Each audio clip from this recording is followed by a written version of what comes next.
وباس رضیت باللہ رب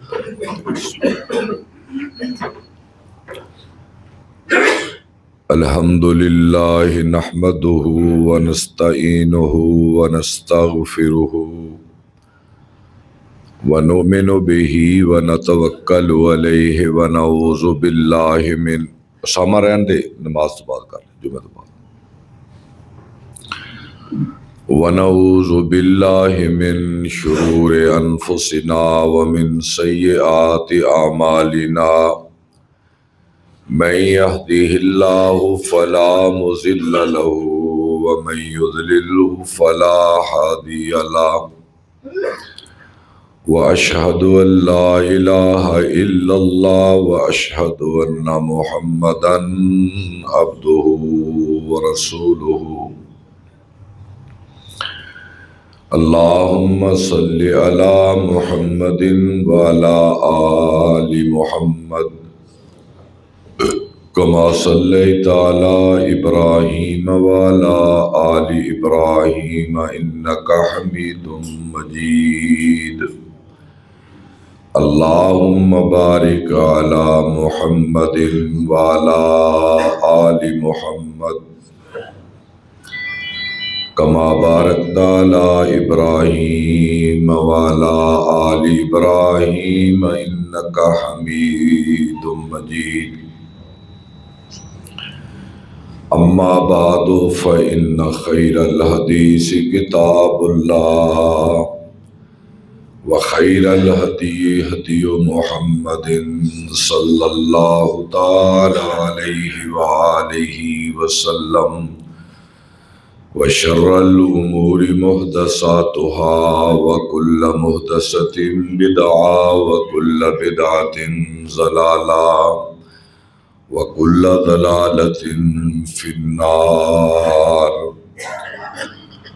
رب اشرح لي صدري ويسر لي أمري واحلل عقدة من لساني يفقهوا قولي أعوذ بالله السميع العليم من الشيطان الرجيم بسم الله الرحمن الرحيم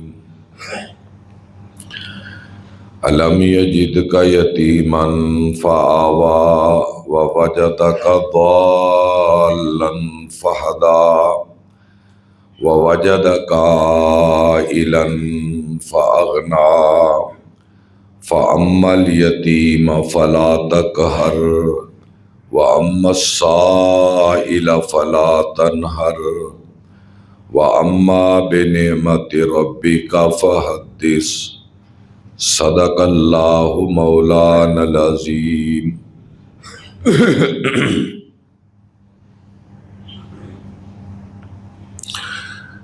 کیا ہم نے آپ کو یتیم پا کر ٹھکانہ نہیں دیا؟ ہم نے تمہیں درست راستہ نہیں دکھایا؟ تمہاری روزی تنگ تھی، اس خدا نے تمہیں غنی نہیں بنایا؟ تو یتیم کو ڈانٹنا اور مانگنے والے کو بھی نہ ڈانٹ، اور اپنے رب کی نعمت کا شکر ادا کیا کرو۔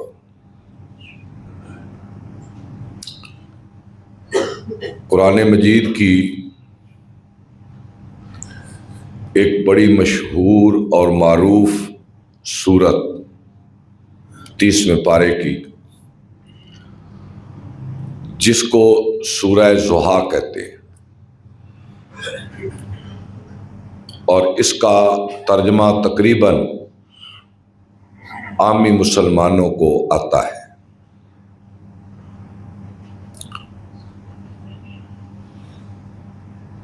جن آیات کو میں نے پڑھا ہے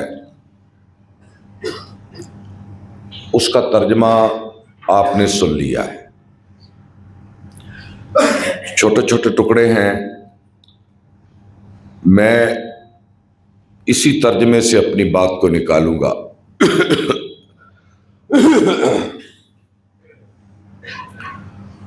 قرآن مجید کا ہر جملہ دائمی اور عالمگیر ہے،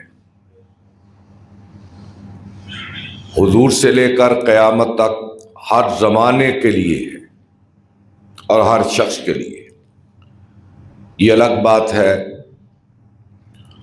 قرآن میں اللہ کہیں صرف نبی کو مخاطب ہوتا ہے، کہیں نبی کے اصحاب کو مخاطب ہوتا ہے، کہیں نبی کی بیویوں کو مخاطب ہوتا ہے، کہیں نبی کی بیٹیوں کو مخاطب ہوتا ہے، کہیں اے ایمان والو کہہ کر پکارتا ہے، کہیں اے لوگو کہہ کر۔ لیکن یہ آواز قرآن کی ہر زمانے، ہر شخص، ہر جماعت اور ہر آن اور ہر گھڑی کے لیے اس کی تعلیم موجود ہے۔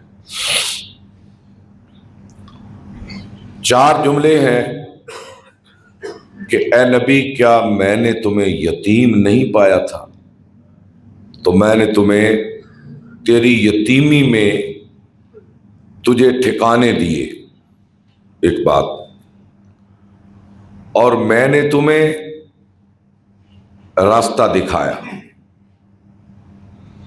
چونکہ حضور صلی اللہ علیہ وسلم نبوت سے پہلے فطرت سلیم جو آپ کی تھی، اس کی وجہ سے آپ بتوں سے بیدار تھے، اس معاشرے سے بیدار تھے، اور اس بوجھ نے آپ کی کمر کو جھکا دیا تھا۔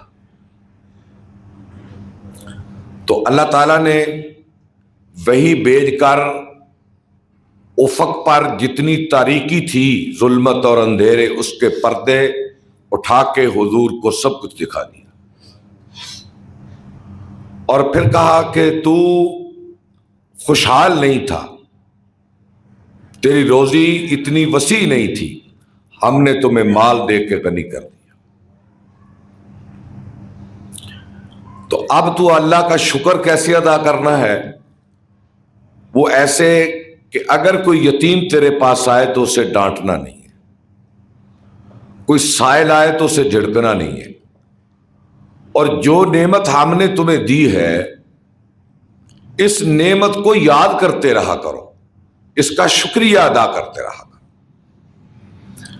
اب اس ساری باتوں کو ملا کر موضوع ہمارا یہ نکلتا ہے کہ اللہ تعالیٰ نے اس کائنات کے نظام کو چلانے کے لیے کسی کو راجا بنا دیا، کسی کو رانی بنا دیا، کسی کو مالکن بنا دیا، کسی کو ملازمہ بنا دیا، کسی کو مالک آقا بنا دیا، کسی کو غلام اور اس کا ماتحت بنا دیا، کسی کو غریب رکھا، کسی کو امیر بنا دیا، کسی کو حاکم رکھا، کسی کو محکوم بنا دیا، کسی کو بڑے اختیارات دے دیے، کسی کو بے اختیار بنا دیا۔ ساری صلاحیتوں کے باوجود ایک آدمی کے پاس ساری صلاحیتیں ہیں لیکن مالدار نہیں ہے، اور ایک آدمی کے پاس کوئی صلاحیت نہیں لیکن بڑا مالدار ہے۔ اس زمانے کے نظام کو چلانے کے لیے اگر سارے بادشاہ ہوتے تو حکومت کس پہ ہوتی؟ اگر سارے ہی غلام ہوتے تو آقا کون ہوتا؟ تو اللہ تعالیٰ نے اس نظام کو چلانے کے لیے کسی کو بڑا بنایا، کسی کو چھوٹا بنایا، لیکن ساتھ یہ بھی بتایا کہ بڑا چھوٹے کے ساتھ سلوک کیا کرے اور چھوٹا اپنے بڑے کے ساتھ کیا رویہ اختیار کرے۔ تو اس لیے ہم حضور کی سیرت سے دیکھیں گے کہ آج بھی تو کوئی آقا ہے، کوئی نوکر ہے، کوئی مالک ہے، کوئی چھوٹا ہے، کوئی بڑا ہے۔ تو اس میں ایک مسلمان کا رویہ اپنے سے کمزور کے ساتھ کیا ہونا چاہیے، یہ میری بات ہے۔ تو ان آیات میں یہ کہا کہ جو ہم نعمت دیں اس نعمت سے اللہ کو یاد کیا کر۔ میں ایک مثال دیتا ہوں، ایک مالدار ہے، اللہ سے ڈرنے والا ہے، اس کے پاس مال بھی تو ایک نعمت ہے نا، بہت بڑی اللہ کی نعمت، اللہ اسے اپنا فضل کہتا ہے کہ میں جس کو چاہوں اپنے فضل سے نواز دوں، اللہ کا فضل ہے دولت۔ اب مالدار اس کا شکریہ یہ نہیں ادا کرے گا کہ وہ تسبیح لے کر مسجد میں بیٹھ جائے یا تبلیغی جماعت کے ساتھ چلا جائے، نہیں، یہ اس کا شکر نہیں ہے۔ اس کا شکر یہ ہے کہ جو مال اس کو اللہ نے دیا ہے وہ مال غریبوں پہ خرچ کرے، یہ شکر ہوگا۔ اچھا، ایک با اختیار آدمی اللہ نے اس کو اختیار دیا، مثال کے طور پر ڈپٹی کمشنر ہے، یا ایک وزیر اعظم ہے، یا ایک صدر مملکت ہے، وقت کا بادشاہ ہے، یہ اسے نعمت دی نا اللہ نے۔ اس کا شکریہ یہ نہیں ہے کہ وہ صرف رات کو تہجد پڑھتا رہے اور دن سوتا رہے، یا وہ قرآن مجید کی تلاوت دیر رات کرتا رہے، یا اللہ میں تیرا شکر ادا کر رہا ہوں اس نعمت کا، نہیں۔ اس کا شکریہ یہ ہے نعمت کا کہ وہ خلق خدا کے مسائل کو دیکھے، وہ مظلوم کا حامی بنے، وہ لوگوں کے مسائل پہ نظر رکھے، وہ رعایا کو سستا انصاف دے، وہ ان کے کام آئے، وہ ان کی خبرگیری کرے، وہ ان کے حالات کا جائزہ لے، وہ ایسی اصلاحات نافذ کرے جس سے خلق خدا سانس لے سکے۔ اس کا شکریہ یہ ہے، اس کا شکریہ یہ ہے۔ ایک عالم کو اللہ علم دے تو اس علم کی نعمت کا شکریہ کیا ہے کہ وہ اپنا علم بانٹے،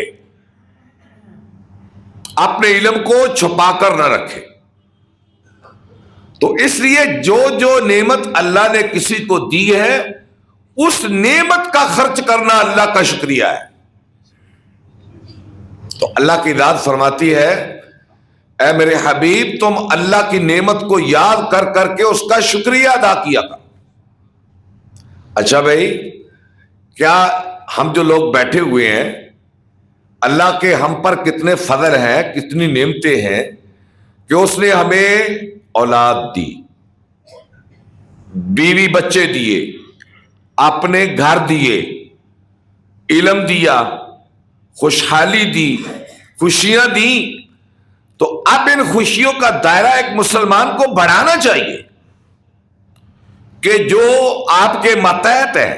سن لیں، حضور صلی اللہ علیہ وسلم کا جو آخری بول ہے نا، آخری بول،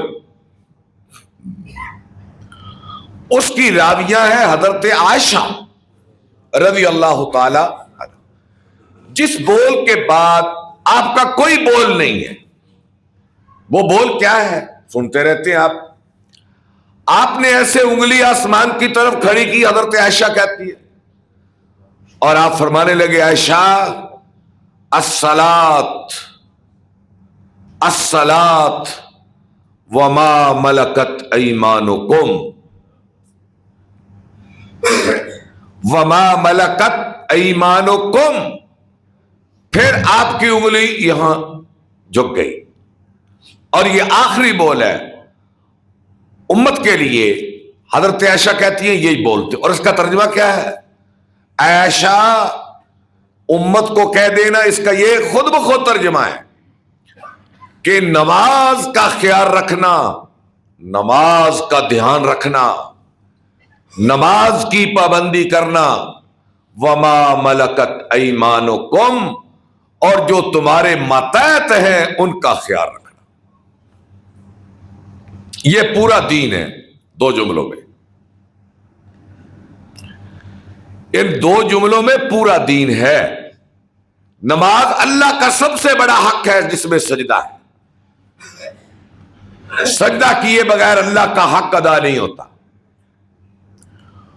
اور اپنے ماتحت، اس میں اس کا دائرہ بڑا وسیع ہے، یتیم بھی آپ کا ماتحت ہے، سائل بھی آپ کا ماتحت ہے، آپ کا ملازم بھی آپ کا ماتحت ہے، آپ کا مزدور بھی آپ کا ماتحت ہے، آپ کا غلام بھی آپ کا ماتحت ہے، آپ کی بیوی بھی آپ کی ماتحت ہے، آپ کے بوڑھے والدین بھی آپ کے ماتحت ہیں۔ آپ کہیں گے وہ کیسے؟ وہ محتاج ہیں آپ کے، بوڑھے والدین محتاج ہیں نا، وہ آپ کے محتاج ہیں۔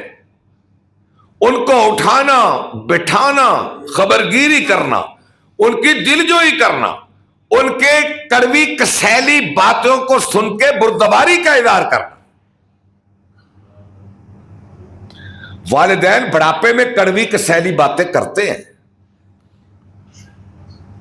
اور وہ بھی باتیں کرتے ہیں جو نہیں کرنے والی ہوتی۔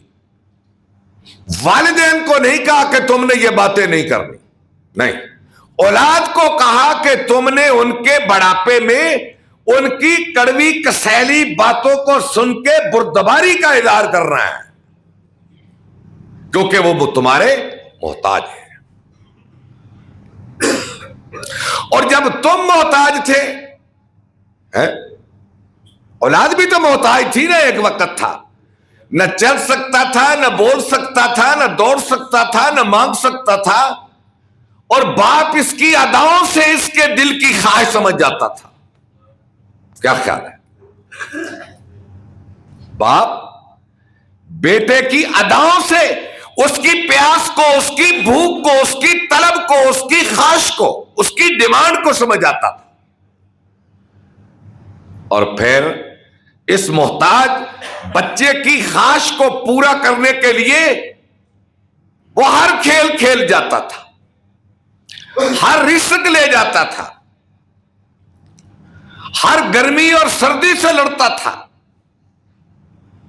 ہر حالات کا مقابلہ کرتا تھا کہ میرے بیٹے کو گرمی میں گرمی نہ لگے، سردی میں سردی نہ لگے۔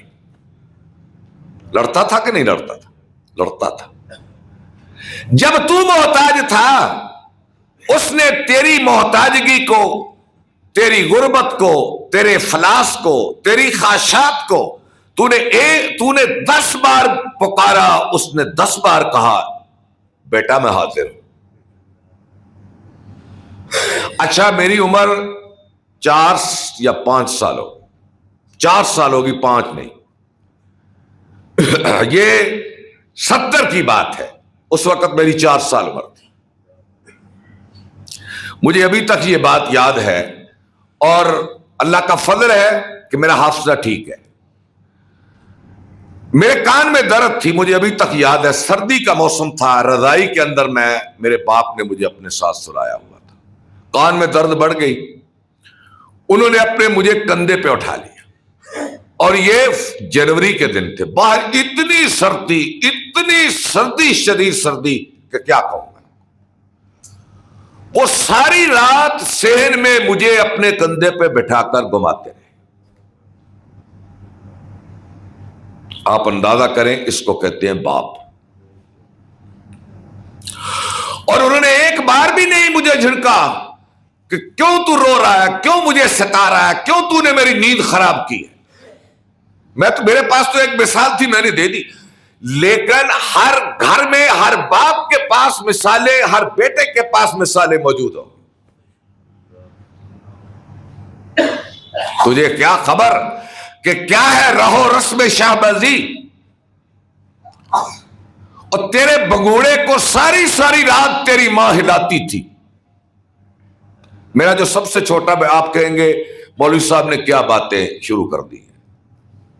یہ ہر گھر کا مسئلہ ہے، ہر گھر میں دکھ ہے، ہر باپ کے لیے اذیت ہے۔ میرا چھوٹا بیٹا، اس وقت 1.5 سال عمر تھی، سارا دن سویا رہتا، عشاء کے بعد وہ رونا شروع کر دیتا، اور فجر تک روتا، فجر تک۔ اس کی ماں اور میں بیٹھ کر جاگتے رہتے۔ ہم ایک ڈاکٹر صاحب کے پاس، مجھے یاد ہے، ڈاکٹر عابد چودھری صاحب، وہ بچوں کے ڈاکٹر تھے، پھر وہ سعودی عرب میں چلے گئے، پھر واپس آ گئے، تو ان کے پاس لے کر گئے۔ انہوں نے کہا یہ ایک بیماری ہے، یہ بیماری ہے، جب اس کی عمر 4 برس ہوگی تو یہ بیماری خود بخود ٹھیک ہوگی۔ کتنے برس؟ 4 برس، اور وہ 1.5 سال کا تھا، کتنے رہ گئے؟ 2.5 سال۔ 2.5 سال ہم اپنے اس بچے کے ساتھ رات کو بیٹھ کر جاگتے تھے۔ میں تو سو جاتا تھا، پھر پچھلے پیر اس کی والدہ صبح تک اس کے ساتھ جاگتی تھی۔ قرآن کیا کہتا؟ فَلَا تَقُل لَّهُمَا أُفٍّ وَلَا تَنْهَرْهُمَا، کہ جب وہ بوڑھے ہو جائیں تو اسے اف بھی نہ کہنا۔ وَلَا تَنْهَرْهُمَا، وہ بار بار بات کرے تو اسے یہ نہیں کہنا کہ اب نہ کرو، نہیں، کسی صورت میں اسے نہیں ڈانٹنا کہ اس نے تجھے کبھی نہیں ڈانٹا تھا۔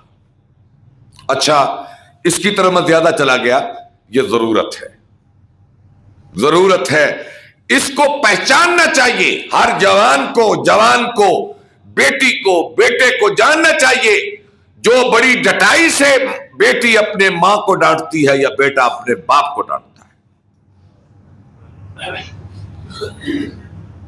یا اسے کہتا ہے چپ کر مجھے پتا ہے،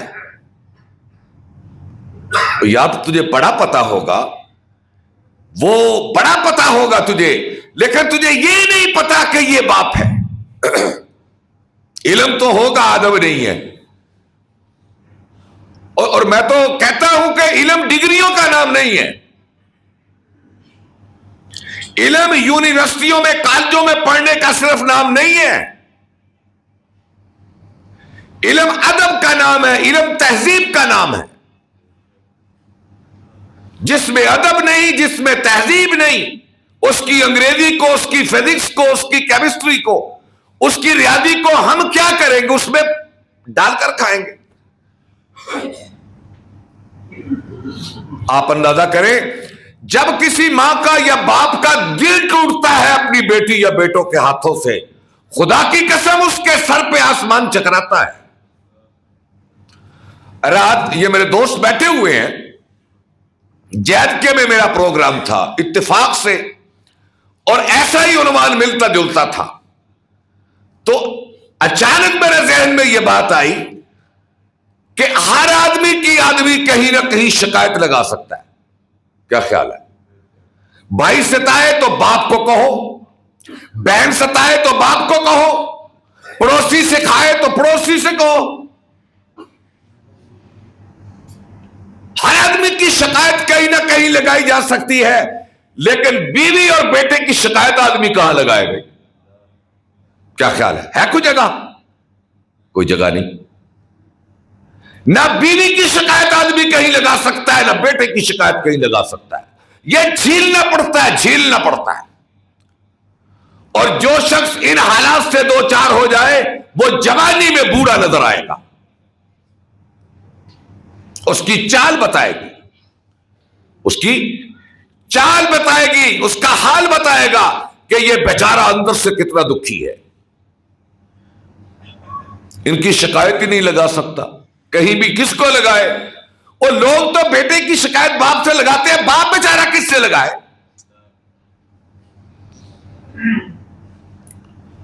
یہ روشنیوں کا زمانہ، یہ چراغوں کا زمانہ، یہ کمکموں کا زمانہ، یہ عمارتوں کا زمانہ، یہ موبائل کا زمانہ، یہ نیٹ کا زمانہ، اس میں روشنیاں تو بڑی آئیں، لیکن اولاد کی نافرمانیاں اپنے والدین سے بڑھ رہی ہیں، بڑھ رہی ہیں۔ تو موضوع یہ تھا کہ بوڑھے والدین کو ستانا، وہ تمہارے محتاج ہیں، اب وہ تمہارے ماتحت ہیں۔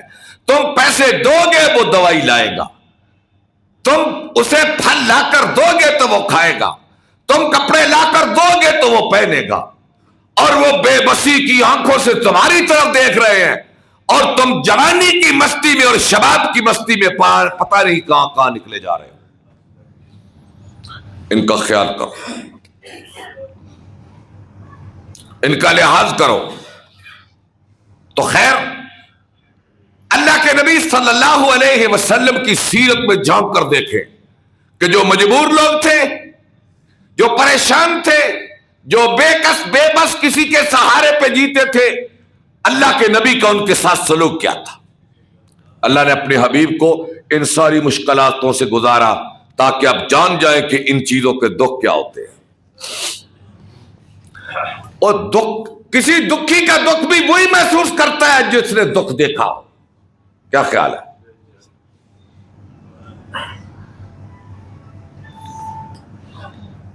اور وہ شاہین جو پلا ہو کرگسوں میں، اسے کیا خبر کہ کیا ہے رہو رسم شہبازی. جو شاہین کرگسوں میں پلا ہو اسے اڑنے کی کیا خبر ہوتی ہے کہ آسمان اور افلاک کی وسعتوں اور اس کی بلندیوں میں کیسے اڑا جاتا ہے. وہ تو کرگسوں کے ساتھ مل کر حرام کھانا شروع کر دیتا ہے. اللہ نے آپ کو یتیمی دکھائی، ٹھیک ہے، تاکہ پتہ چل جائے نبی کو کہ یتیمی کیا ہوتی ہے، تم نے یتیموں کو کیسے سنبھالنا ہے. یتیم بھی تو آپ کے رحم و کرم پر ہے نا، کہیں چچا کے رحم و کرم پر، کہیں دادا کے رحم و کرم پر، کہیں ماموں کے رحم و کرم پر، کہیں خاندان کے رحم و کرم پر. یتیم کی بھی تو ایسے گزرتی ہے نا. میرا اللہ کہتا ہے ہم نے تمہیں ٹھکانہ دیا. وہ کیا تھا؟ عبد المطلب کی جھولی، ابو طالب کا دامن. یہ ٹھکانے تھے نا. عبد المطلب نے بھی حق ادا کیا اور جناب ابو طالب نے بھی حق ادا کیا. اور تو خوشحال نہیں تھا.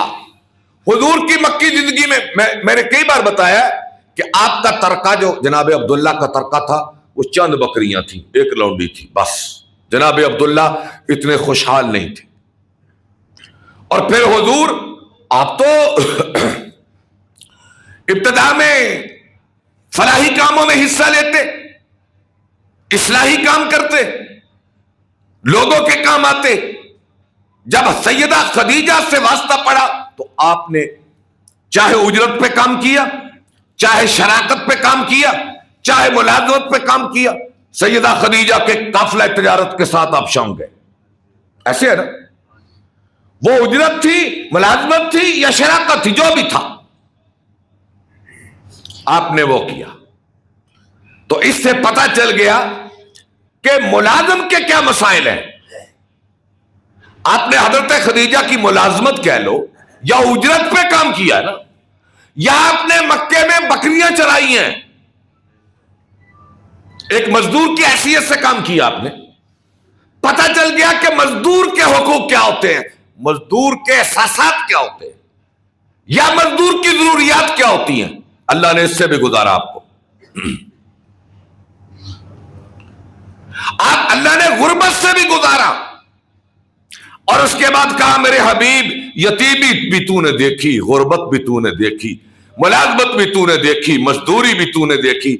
اب کرنا کیا ہے؟ یتیم کو ڈانٹنا نہیں ہے اور سائل کو خالی ہاتھ نہیں موڑنا. تمہیں کیا پتا کہ یتیم کا دل کیسے ٹوٹتا ہے. ایک دن میں پھر میں وہی کہوں گا، اور جن کے والدین ہیں قدر کرو، تم نے یتیمی دیکھی نہیں. جن کے والدین ہیں قدر کرو. اگر یتیم ہوتے تو پتہ چل جاتا کہ باپ کی قدر کیا ہوتی ہے. ایک دن میں پتہ نہیں کتنی بار یتیم اپنے باپ کو یاد کرتا ہے. جب وہ اپنے دوسرے بچوں کو دیکھتا ہے جن کے والدین ہیں، اسے ہر روز اپنا باپ یاد آتا ہے. ایک دن اللہ کے نبی صلی اللہ علیہ وسلم صحابہ کے ساتھ جا رہے تھے مدینہ کی کسی گلی میں نے کئی بار کہا ہے مدینہ شہیدوں کی سرزمین تھی، ہے نا. 14 بدر میں، 70 احد میں، اور پھر دیگر جنگوں میں اگر 100 صحابہ شہید تھے تو 200-300 بچہ تو یتیم ہوگا نا، کم از کم، ہے نا. 200-300 یا 400-500. ایک چھوٹی سی بستی میں، مدینہ کو بڑا شہر نہیں تھا، ایک بستی میں جہاں 400-500 بچہ یتیم ہو تو میں پھر اسے یتیموں کی بستی تو کہہ سکتا ہوں. مدینہ یتیموں کی بستی تھی. تو آپ صحابہ کے ساتھ جا رہے ہیں. ایک صحابی کا بیٹا ایک چوراہے میں بچوں کے ساتھ کھیل رہا ہے. تو اس نے خوشی سے اپنے بیٹے کو آواز دینے لگا. ابھی آدھی آواز دی تو آپ نے فرمایا بھی رک جا رک جا رک جا. اسے بیٹا کہہ کر آواز نہ دے، کہیں کھیلنے والے بچوں میں کسی شہید کا یتیم بیٹا نہ ہو، اور تیری آواز سن کر کہیں کسی یتیم کا دل ٹوٹ نہ جائے. اس لیے سیدہ فاطمہ ایک بار آقا انعامدار کی بارگاہ میں حاضر خدمت ہوئی. یا رسول اللہ، یہ دیکھو میرے ہاتھوں پہ نشان پڑ گئے چکی چلا چلا کر، اور یہ دیکھو میرے کندھے پہ نشان پڑ گئے مشق اٹھا اٹھا کر. فلاں جنگ سے لونڈیاں آئی ہیں، ایک لونڈی دے دو تاکہ وہ چکی پیس سکے اور مشق میں پانی بھر کے لا سکے. میرے آقا نے کہا، اے میری بیٹی فاطمہ، تجھ سے تیرے باپ کو جو محبت ہے اس کی پیمائش نہیں ہو سکتی، لیکن مجھے قسم ہے رب کعبہ کی عزت کی، جب تک بدر کے شہیدوں کا سامان نہ کر لوں فاطمہ میں تمہیں لونڈی نہیں دے سکتا.